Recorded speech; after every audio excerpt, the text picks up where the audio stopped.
Hello, my name is Morgan Allen, and for my final project, I have more insight into how vision works.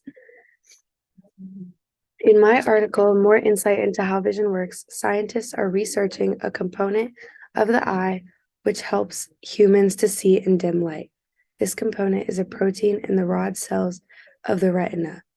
The protein has the responsibility of relaying the signal from the eye to the brain. Scientists are looking deeper into this protein to hopefully advance development of treatments for genetic disorders for which there is no known cure, such as retinitis pigmentosa. According to our textbook, light can be defined as wavelengths of electromagnetic energy between 380 and 760 nanograms. These wavelengths are responded to by the human visual system. Some animals, such as rattlesnakes, can see more than a human eye. They can see what would be pure darkness to a human eye, which would be infrared rays. Wavelengths play a very important role in humans' perception of intensity because of perception of brightness and color.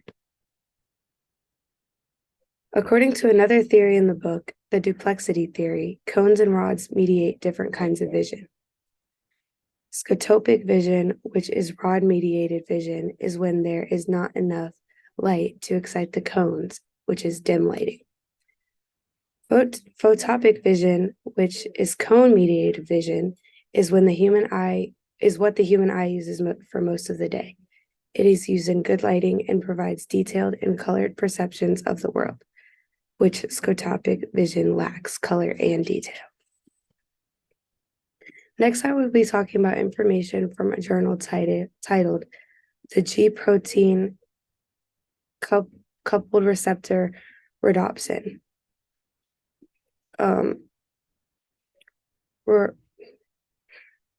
Rhodopsin is the light-sensitive protein in rod photoreceptor cells of the retina.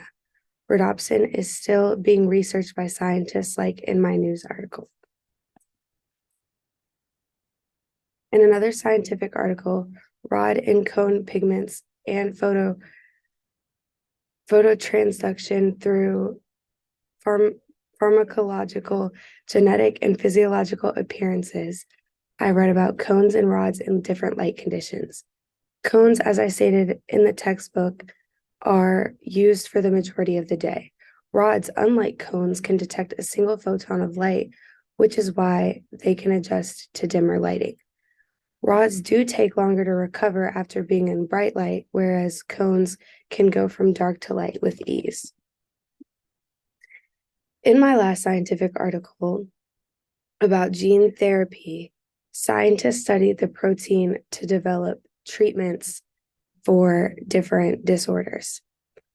Leber congenital amaurosis, which is also labeled as LCA, is mutations in the GUCY2D gene that causes congenital blindness, and researchers delivered an AAV gene therapy which carries the healthy version of the gene into the retina of an eye of a trial patient.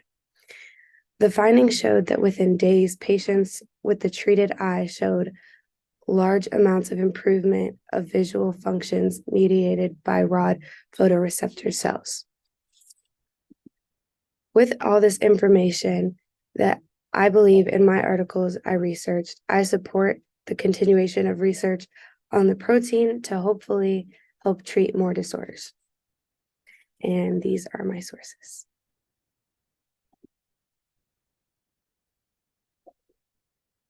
Letting me stop the recording.